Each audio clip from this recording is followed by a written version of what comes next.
All right, so welcome everybody for another online lecture. Sadly, still an online lecture, not a physical one. Hopefully things will change soon, but it seems like it won't be for the coming weeks. So here we are for the online lecture of Bianca Baldi. And Bianca, who is an artist and researcher born in South Africa and based in Brussels. In her work, she deals with the role of narrative as a means of knowledge production in both fictional and historical contexts. In her work, she examines how identity and history are staged and how it is presented in photography, film, writing, and publishing, mediums which often comes together as an installation in the exhibition format. Since Bianca is dealing with the creation of societies, the performance of histories and identities in societies, this research sometimes takes the form of a workshop or a discussion. Besides this online lecture, Bianca will work with students from the curatorial studies at KASK to do a one-day masterclass based on topics from Playwright. And Playwright is the work that Bianca will discuss in this lecture, so I won't go too deep in it. But this masterclass will explore the conditions of racial passing through topics such as colonial trade routes, embodiment, shame, class betrayal, and performativity. These topics are chosen for the masterclass or organized in relation to the structure of the forthcoming artist book with the same title, which uses the 3 criteria of race, reclassification in apartheid South Africa as a structure and lens to discuss the construction of race. The 3 working themes are entitled Appearance, Decent, and Acceptance. And this research will also be the central element in our exhibition at the KASK Conservatorium in Graz, as you probably know, in Austria. And this exhibition will open in 2 weeks. And in Belgium, this book will be presented in Netwerk Aalst, probably in June, also in an event, a seminar or something else. So now I will give the word to Bianca.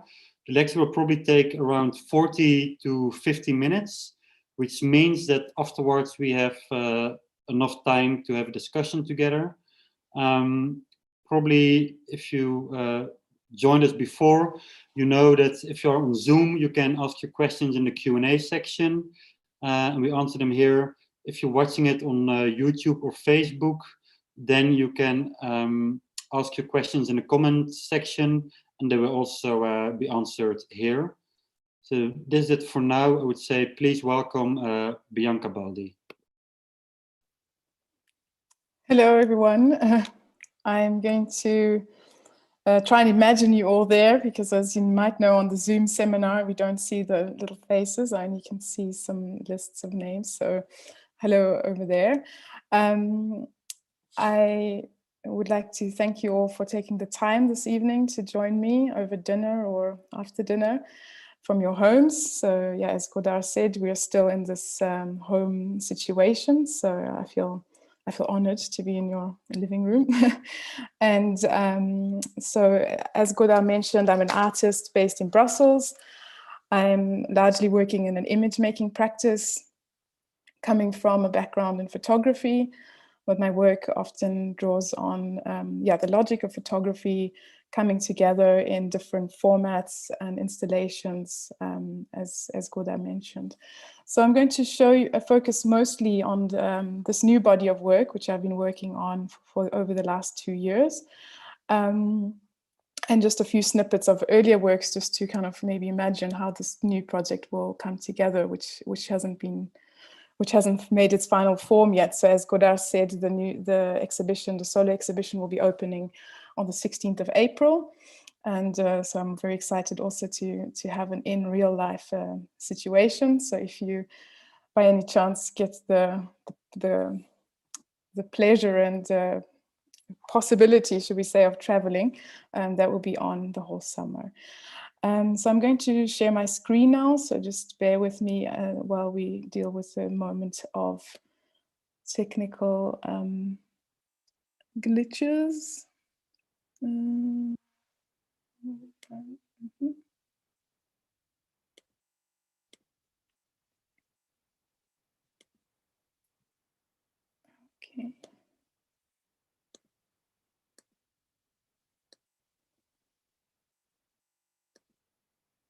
All right, so there we go. So as you can see, the cuttlefish, or the Sepia officinalis, as it's called in Latin, has been the kind of subject of this recent inquiry. My earlier practice was really focused on objects and images of the past. And that, of course, led me to many archives and sites of knowledge. And so, as Goda mentioned in the introduction, I'm very interested in how narrative plays a role in knowledge production. And so in these earlier works, I really went to these sites of colonial archives and museums to interrogate what knowledge means and what constitutes knowledge. And these came together in different installations, as you see here, sometimes with textiles and with video and installations. But in my current work, there seems a shift, and this shift marks a way of looking at history through a personal and subjective lens. A telling of history and looking at how images and the production of the image is complicit with this production of history, and the production also of the aesthetic threshold of what we come to know as identity. So as I mentioned, the new show will be opening soon, and the exhibition is entitled Cameo. And as I prepare to present this body of work, this idea of the cameo has been with me. And for those who don't know, the term cameo describes a short appearance of a well-known figure, usually a movie star or a celebrity, in a film or play. So the cameo appears briefly and is usually uncredited, because in the film or the play, they are appearing as themselves, but in this fictional environment. And so while thinking through this, the sepia, this cuttlefish, it's been really strongly related to my interest in image making, and how the body of the cuttlefish itself is very adaptable and changing and mutable. And also how this relates to the visual conditions of passing, told through this wily cuttlefish. And for those who might not be familiar with the term passing, passing is a term that refers to the phenomenon where an individual of a certain group, it might be a gender, ethnicity, social class, or disability status, is able to identify in another category that is not their own. So this can be knowingly, or it can also be unknowingly, and the passer is able to transgress these identity boundaries.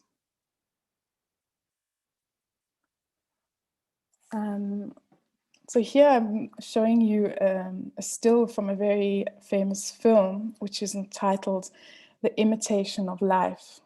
And in this film, the director, Douglas Sirk, portrays this woman here, seen in the mirror. Her name is Sarah Jane, who is a mixed race woman who is able to pass as white. But Sarah Jane, in the whole film, she desperately wants to be seen as white and also to be seen as middle class. And she goes through her whole life in agony and trying to reject her mother, who's seen in this image in the background, who is a dark-skinned Black woman. So she goes through life really fighting this fact until the end of the film, where her mother eventually dies, and the woman is distraught because she realizes that she has been rejecting this part of her life.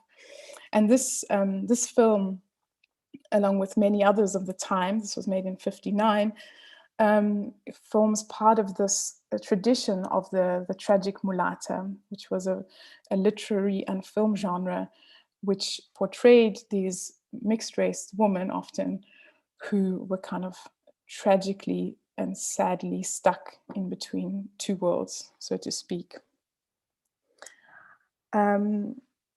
So drawing on these themes, my forthcoming exhibition brings together a video, which Kodar mentioned in the introduction, entitled Play White, as well as a new textile works, which were produced earlier this year while being a resident at the Frans Massereel Centrum.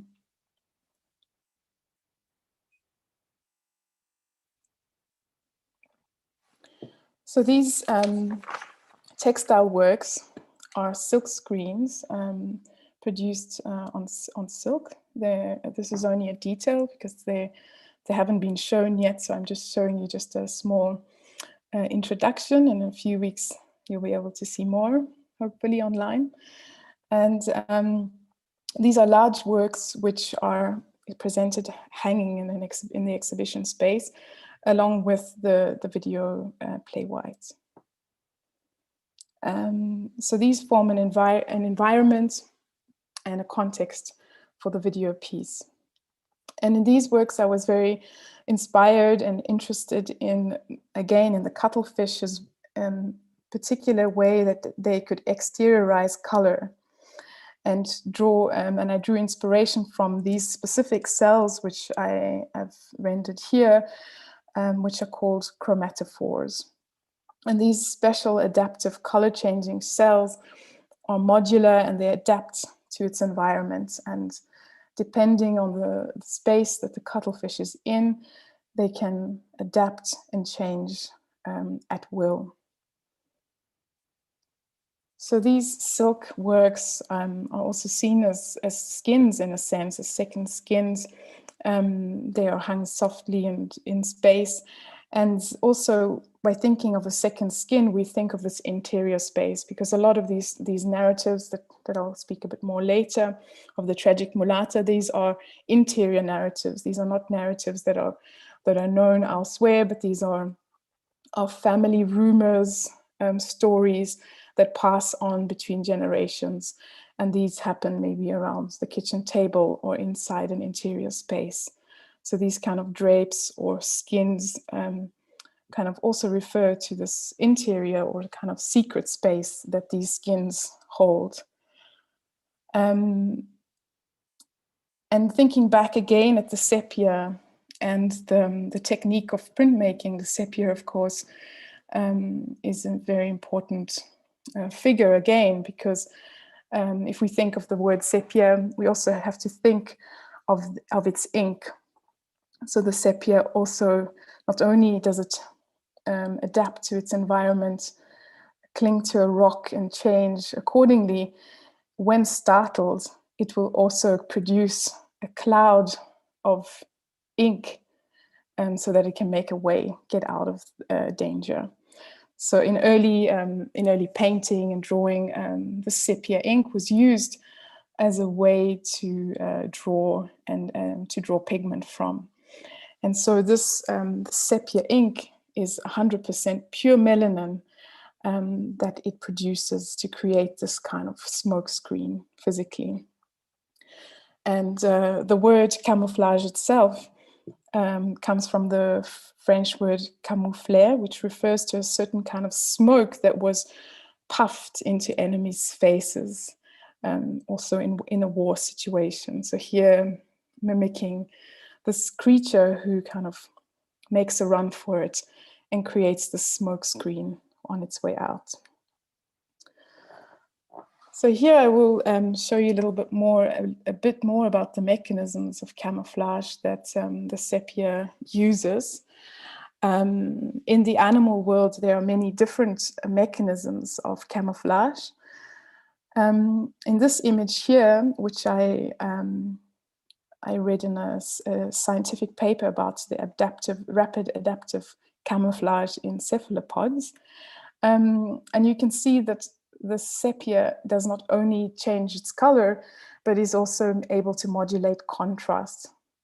So as an image maker, we're always thinking about in terms of contrast or color. And the sepia skin, as a large LED screen, he does the same thing. Let's see, there's a question coming in. I'm not sure if it's for me. No, see it, but I'll just continue. Here we go. So you'll see that the different granularity bands are create different levels of contrast depending on what it's on.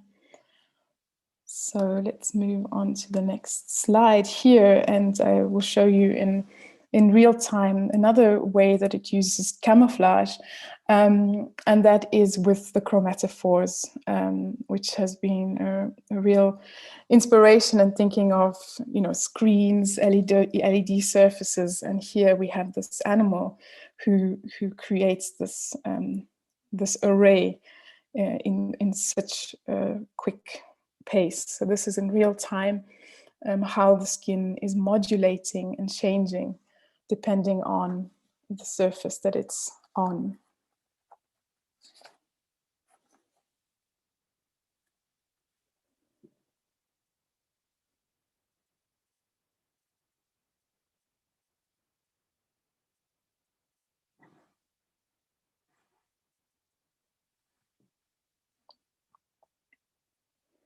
So in the animal world, there are 4 basic types of camouflage. There's the concealing coloration, disruptive coloration, disguise, and mimicry. And I would like to also share another mechanism that is used by the cuttlefish, which is something that, this is a still from Play White. And here you can see the cuttlefish showing its demetic display. It's another kind of mimicry where the creature responds, usually because it feels vulnerable and feels that it doesn't have enough defense. So the creature mimics eyes, and I'm sure you might know this from butterflies or other creatures where they have these eye spots, they're called. But this was a remarkable moment in the shooting where I was really close to the sepia, the cuttlefish, and it felt threatened. So it produced these eyes in a way, kind of looking back and making me quite aware of myself, looking at him, or it, should we say. So here you see these eye spots very clearly.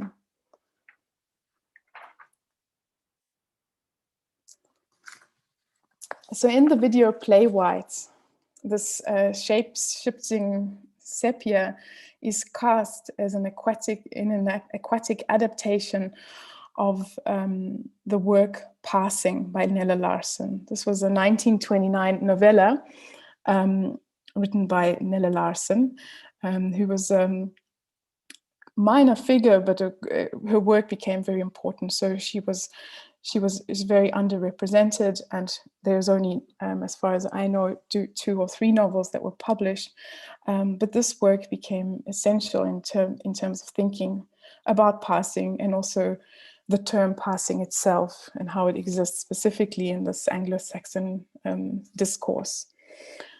So in this 1929 novel, Claire Kendry is a Black woman who passes as white. And throughout the novel, she reflects on the sadness of leaving this other life behind, and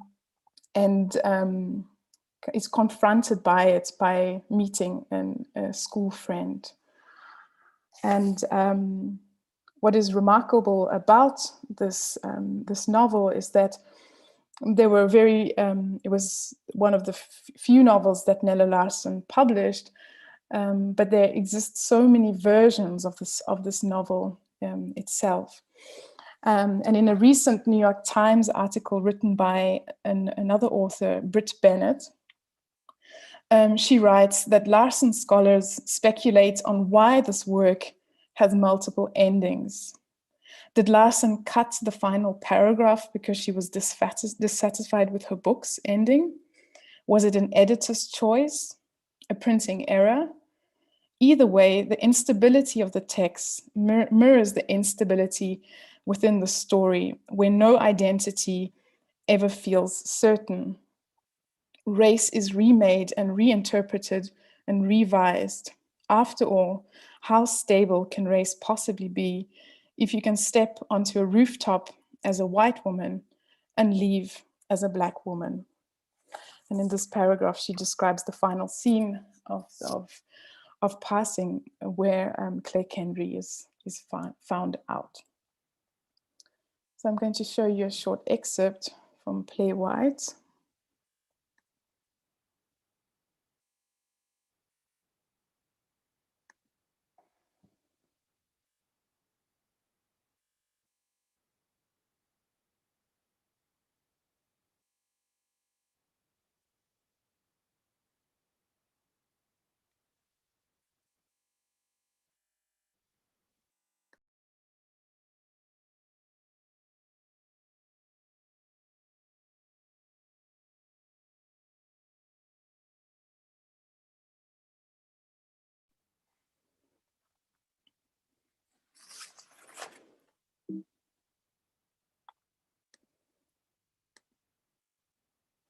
So the term playwright takes us back to the South African context. So in the US, the discourse on passing, as you've seen through film and through cinema, is quite an elaborated discourse. While is in the South African context, it's somewhat still a taboo. And the term itself, playwright, is a South African vernacular term, which originates from the apartheid era, which refers to a black or mixed race person who has succeeded through deception to pass as a white person. And so, as I said, this term is certainly not a term which is used anymore. It's still quite a contested term, but it's also disappeared somewhat in common language. And so I chose this this contested term in my video to also to bring awareness to this, and also to highlight how this term is disappeared from our language, along with about 730,000 people that were legally reclassified as white.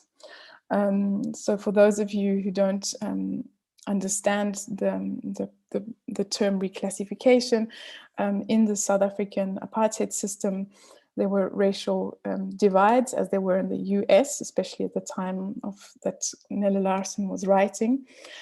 But the racial reclassification was a bureaucratic process that was based on 3 criteria. And so depending on these criteria, you could apply through this process to be reclassified. So these different criteria were appearance.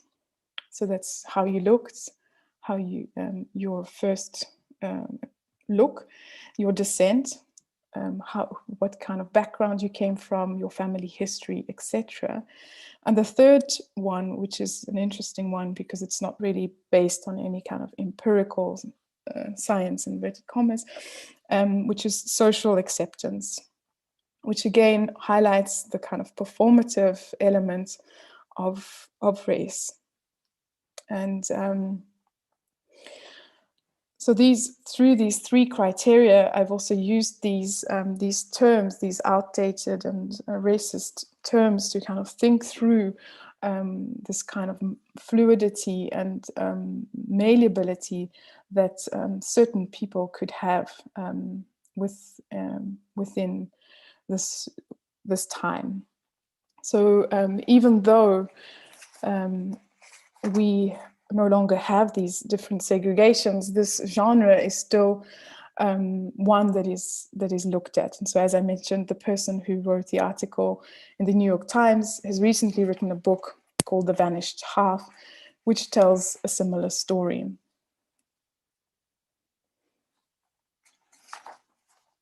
So like the characters of the films and the book, this tragic mulatta, the passing character is always left unsettled, always hiding and always hunted in a sense.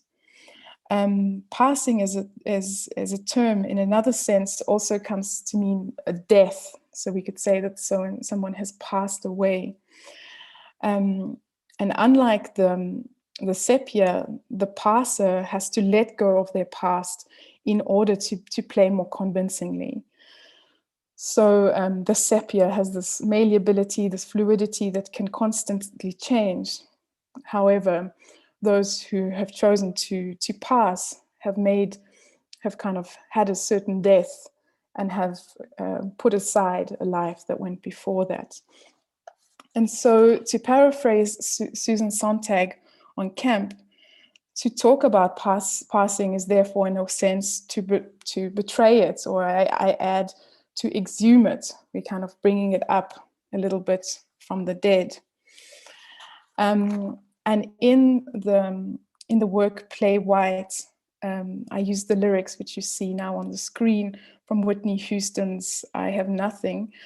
And she echoes in this kind of aquatic world and in a distorted way. She says, "'Cause I'll never change all my colors for you." So also Whitney Houston, another tragic figure that, and it was only recently while working on the book with a scholar in Shaniqua Roach, she brought my attention to the fact that that Whitney Houston died alone by drowning.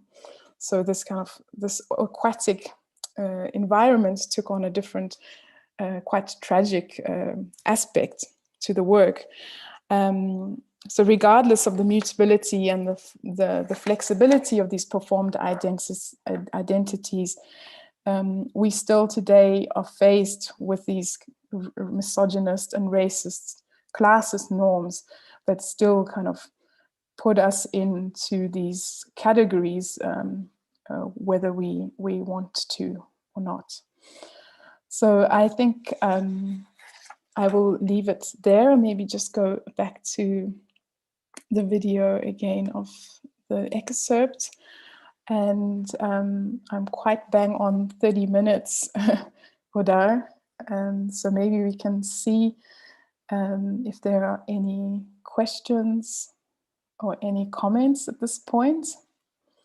Yeah, well, thank you very much, Bianca. Mm-hmm. Maybe I will start with the first question, and it's maybe more a matter of understanding. Mm-hmm. So what I found quite interesting is that it's somehow your work is a research in narratives, like how are narratives created, what are narratives, but you also create narratives. We reuse these narratives to form a new narrative. Mm-hmm.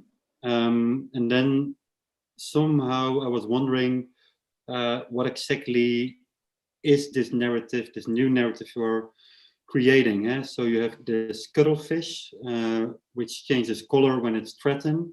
Then you have this Douglas Sirk character that want to change her color all the time. And you're referring to Nella Larsen. So you have these three characters or species or protagonists in your film. And of course, this is it's a story of violence, of mm-hmm. people feeling threatened and want to change the color, or species feeling threatened and want to change the color. I was wondering if you can maybe elaborate a little bit on this, like what exactly is the new narrative or the narrative you are creating. Mm-hmm. Well, as I said before, these narratives, these stories of passing are often we come across these stories. Yes, we come across them through works of literature, like Douglas, like the films of Douglas Sirk or Nella Larsen. But the real stories, the ones that we know in families or of people, these only come through the narratives of family, of rumor, of hearsay. And so those are kind of, as I said, when I used the Susan Sontag quote, in order, if you kind of speak about passing, almost you reveal it. So you're in a strange position, is that you want to highlight the problems of colorism and classism, but on the other hand, those people who choose to pass have to keep up the appearance in order to kind of have a better life. So whether it be a choice, a political choice, or whether it be out of necessity, or that it depends on the individual case. Of course, in the apartheid system, people would do this to have a better life or to choose, but there are many people who also, if we talk about it, not only about race, but if we talk about sexual orientation, we talk about disability, we talk about religion, there are other ways that people are passing every day in order to kind of make life easier for them on a daily basis. Because you write, and I think your work is indeed also very much about that. Like it's about the creation of a narrative, and let's say the creation of history. Like, how do we perceive history? How is history being created, and what do we get out of it? And somehow it also feels a bit that you try to rewrite history or reconsider history. Mm-hmm. Yeah, I think to insert these narratives that are not the kind of main narrative. I think that is kind of not only in this work, but in my work in general. It's kind of using narrative and the role of narrative to create these stories. So in earlier works, I look at these kind of tricksters or confidence men who kind of like Pierre Savignon de Brazza, although he was a historical figure, he kind of used in a kind of opportunistic way to create, to commission this Louis Vuitton bag and set out to the Congo Brazzaville. So this kind of way of also using these historical figures as fictional characters. Because that's also quite interesting, I think, like what you have shown now, and I think it's also a bigger part of your work. There's always a bit of, at least how I see it now, but maybe I'm wrong, and there's always a bit of distance time-wise. So it's a period in history that maybe stops 20, 30, maybe even more years ago. Like, is this on purpose, or how do you try to connect things with a more contemporary context? Although of course it says a lot about it, like what you create. I think it says very much about the times we are in now. It's about our gaze in a way. Yeah, I think however I look back is always based on how I'm looking from now. So it comes from my contemporary experience. So I think for me also what has been important in my work is how I draw both on history, but also popular culture, and how these things come together to kind of draw it back to the present. So these references, yes, can be really far back, but they relate to my experience today in this time. And also how I use images, I think, is very much about my time as well. Because I think it's already a bit of an answer to the question, the Q&A section. And so it's Mona Hediati who asks, I was wondering, how do you personally relate to such narratives, and what prompted you to initiate such research? Yeah, and so as I said before I was really interested in history, like big history narratives, colonial archives, collections, which was a kind of more established history. And for me, in my personal and subjective perspective, I found holes and questions which related to my history and to my past. And through that exploration, I wanted to know deeper about these facts like reclassification and what was happening before, what was the political situation when I was born, and how does that affect who I am today. Because you're also a researcher, you're doing the research at St. Lucas in Antwerp, if I'm right. Maybe you can say something about this bigger research you are doing, and how this is, what's the position of this in your bigger practice? Yeah, so indeed, this is kind of the first step in the bigger practice. I'm a researcher by nature. It's part of my practice. So the way that I'm kind of funneling it, should we say, into this research that I'm doing is really related to how the image can be embodied. And so in this example of passing, we really see how the body becomes an image of class, an image of race, an image of whatever you're portraying. And so kind of thinking through embodied images and how, I'm reading another question with my other eye, and how we can,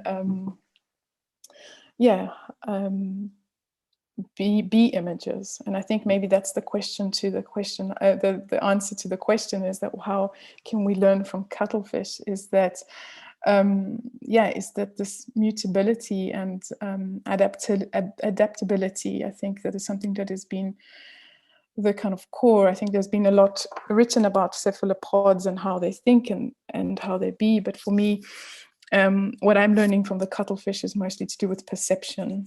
And for me, as you see, when it makes its eye spots looking back at you, it kind of really puts the eyes kind of in a different position. And for me also, when I was filming and using these scope cameras, it was very interesting to kind of take the seeing organs from the head and kind of put them somewhere else. So I think in terms of perception, I think that's what we are learning from the cuttlefish. And there's a very long question by David Bernstein. So, hey Bianca, thanks so much for this great talk. I find it very interesting to think about what happens when passing is revealed, as you brought us up. It reminds me of the placebo effect, and that the power often comes from the belief. But I'm wondering about how things change when passing is intentionally shown and made visible. Of course, this can be often, it can be offensive and horrible, like with blackface, but I also think about liberating acts like drag queen or ball culture. How can the future of passing become redefined? Is there a way to reclaim it to be empowering, happy Passover? Yeah, well, I think this is definitely one of my questions also in the work, in my work, because around passing, because there is definitely both sides. I mean, here I've highlighted the tragic element mostly, but there is the empowering part, because there is another character in the book, and she is a Black woman, but she uses her passing when she needs it. So she really implements it, and she is aware of that. So in that sense, it's empowering, because she kind of she has this line and to her past, but then she really performs certain roles, especially in this context when she's in a bar that is maybe only reserved for a certain racial group. She plays on that in a performative way. But on the other hand, I think there's this relation to drag, or as I also used this quote from Sontag on Camp. There is this idea of this performativity, which also is about possibility and about taking you out of a situation. And again, this is the cuttlefish. This cuttlefish again is that people often, as humans and as scientists, we also kind of trying to understand the cuttlefish in terms of why it's doing camouflage. Is it only for mimicry, or is it for? But maybe it is only about self-presentation. Maybe they also just want to be fabulous and shake their tail feathers, so to speak. So yeah, there's all these kind of projections also of how we think of animals as just being like mating or anti-predator or whatever. Maybe they're also masquerading. I mean, that can also be another one. So yes, I do think that there is a way to reclaim it, to be empowering, but we have to unhinge it from this kind of racial, from the context where it comes from. And that's, of course, the historical one that we're speaking about in the US or in South Africa, which comes out of this racial segregation. Yeah. And talking about these histories, and I think also the camouflage of the the cuttlefish. So it's in a way you're let's say uncovering history, like what is really what's the real narrative. So to say, you create a new narrative. But of course, this also means that there isn't a true history. That history will always be a construction, maybe. Mm-hmm. Yeah, indeed. And I think this is what I hope through using fiction and staging as a kind of mechanism. It also kind of highlights the kind of larger mechanism that the whole of history is built and performed on.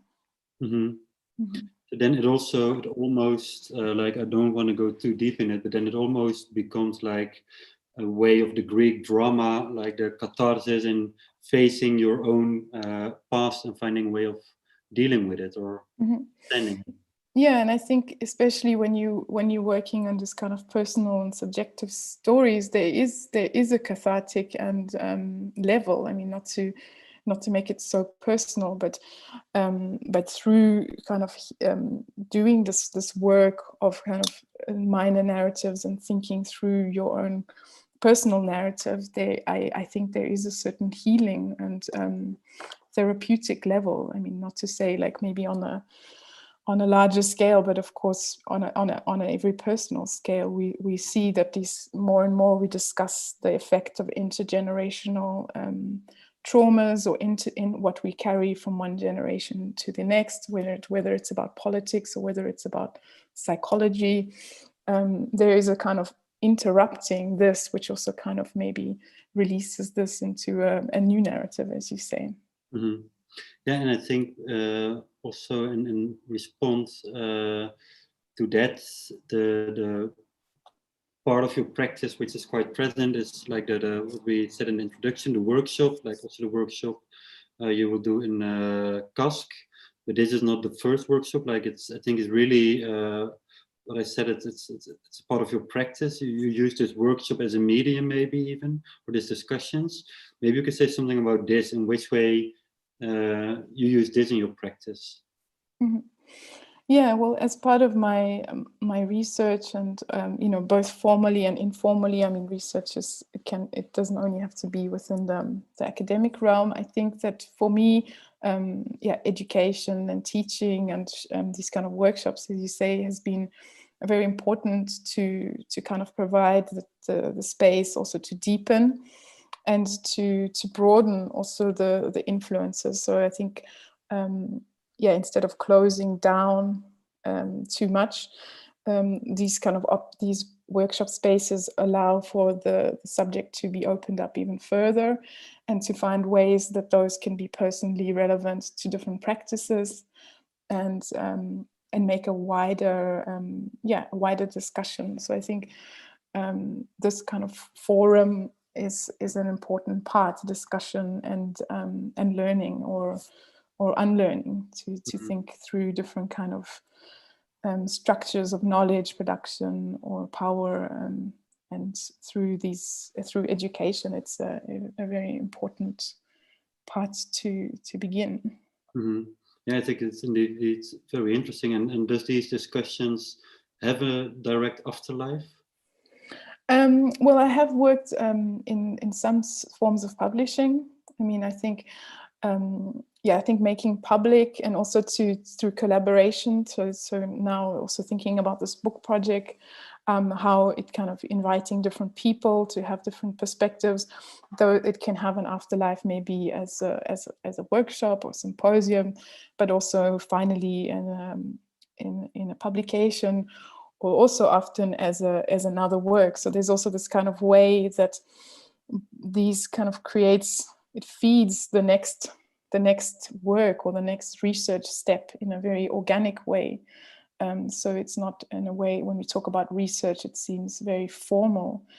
But creating the space and creating discussion then creates the next step. So that's, that would be the tangible, not tangible outcome is a kind of, publication in the broader sense, like making it public. So whether that's books or exhibitions or other talks. But then also research is a different kind of fiction, maybe. Yeah, exactly. I think because as I've been speaking about research, and I also speak about structures of knowledge, I mean, we also kind of have to be aware of those and how we are situated within those structures.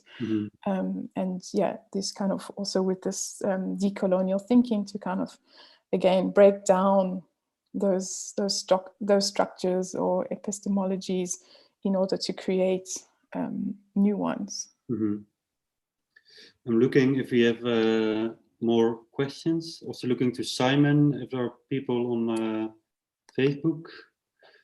I don't see or hear anything, so I think maybe we can leave it here. Great. It's very interesting to listen to you. I think it's very inspiring, and it's very sad that borders are still closed for going to Graz. So let's hope we can follow it online a little bit. Yes, and yeah, as I said, that for the book launch, as we are uncertain about how it will be, that most likely we will be able to join from an online platform, so we can also share that information to kind of, yeah, it will be a kind of larger discussion on the work that I've introduced today, but also from the perspectives of different thinkers and collaborators. And for sure we can go to Netwerk Aalst in Zoom. Yes, hopefully. Yes. And for the cultural students, they will see you in a couple of weeks, I think. Definitely. Yeah, well, thank you so much for the conversation, and yeah. And good luck in Graz. Thank you. Thank you. Bye-bye. Bye-bye.